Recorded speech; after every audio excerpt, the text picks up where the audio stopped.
Hey gang, it's Nathan here, TransMidwife. I'm staying in this country house with my mum, so I'm actually just holding the phone, so I apologise if it's a bit shaky. And you may hear some birds because I'm in the conservatory. It's very nice though. Anyway, I wanted to talk about something that happened recently. It was, it's basically about sort of my first exposure to clients, midwifery clients, knowing that I'm trans. And particularly, I had my first experience of them knowing in the birth space, so that was interesting. The first few times it's been happening is during booking appointments. So now I'm a community midwife. I am booking my own clients and then keeping them and seeing them at clinic through their pregnancies. And once I've booked them, I kind of get to the end of the appointment and then I sort of find out if they can definitely attend my clinics. And then if they can and they're going to stay with me, I just explain that I'm known by two names. I don't know if I've put this on the channel actually. So Nathan Welsh is my legal name, but I use Danny as a client-facing nickname at work, as a neutral name, so that people I meet, they're not expecting me either way necessarily, so they're not expecting me to be male and then are surprised by who they meet or the voice that they hear or anything like that. So I kind of like that it gives me leeway either way. But yeah, I'm getting to the end of the appointment and my name, my legal name that's with the NMC and everything like that, comes up on the screen. So I'm kind of having to say, I use Danny, but my name is Nathan. And the first couple of people, I explained immediately. I was like, my name's Nathan because I am actually trans, going from female to male. And I only said it to the ones I felt safe to say it to, and I just kind of sense that out. I can't say why I feel safe necessarily, I just do. So I say it to them. But this one woman, I explained it to her, and then I said, oh, I'm sort of only just started telling people that I book. And she said, you don't need to explain. Just say your name is Nathan, and then if they ask, you could explain. But you don't have to say it straight away. And I thought, oh my god, she's so right. Like I'm being defensive, like it's something weird, like my name is weird. And maybe I don't need to do that. So yeah, she kind of gave me something to think about. So then the next appointment, I just said, I've got two names, these are my names. And the people just accepted it. And they're just like, okay, great. What do you want us to call you? And if I have the option, I prefer Nathan. So I said that and they were like, okay. And that was it. So that was nice. And then, so I attended my first home birth as a qualified midwife. And sadly, we didn't end up birthing in the home, but there we are. It was still a birth space, and that was really nice.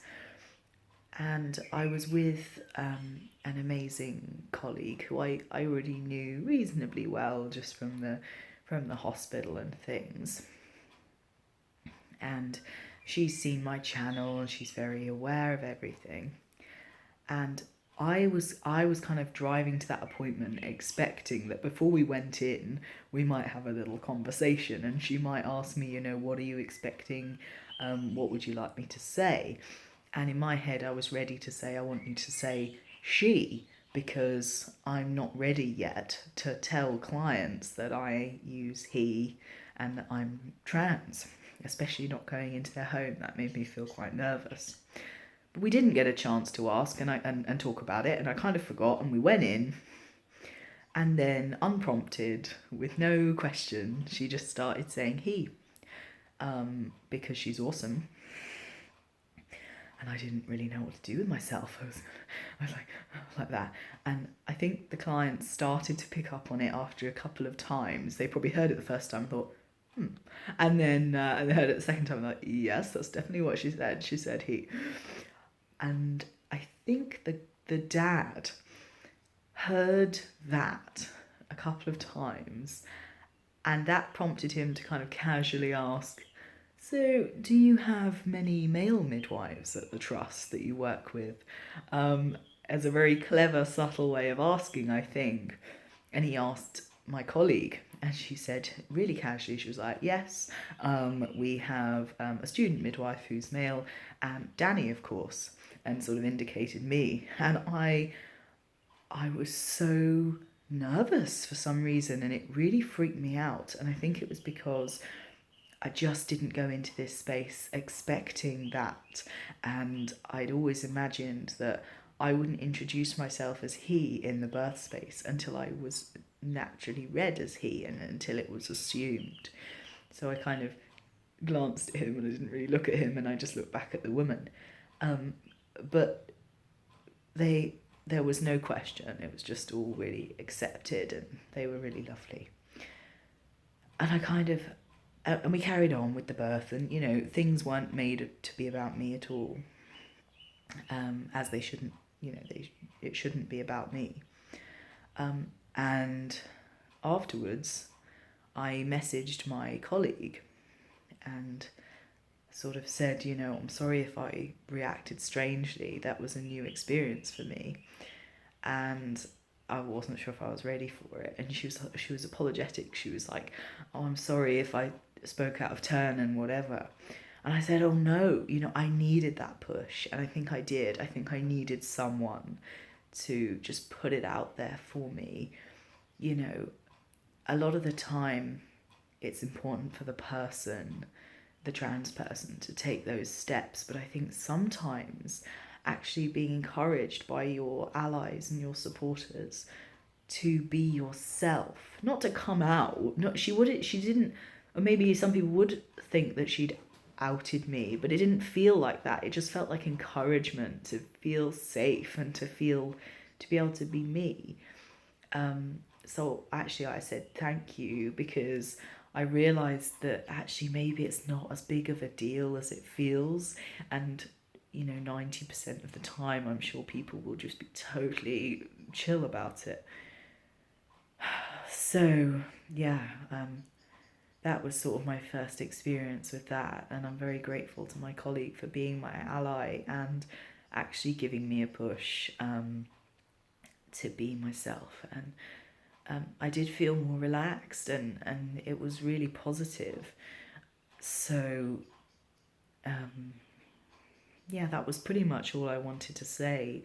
And I think going forwards, because I've been kind of telling my colleagues to call me she in front of the clients, and therefore not worry really in the office, because I can't expect them to remember both and everything. But I think now I should just say, call me what you know I am, and let the pieces fall into place. Let the clients think what they will, and I'll sort of deal with it if there ever is an issue. Yeah, so that's just what I wanted to say. Just wanted to share that, really. Later.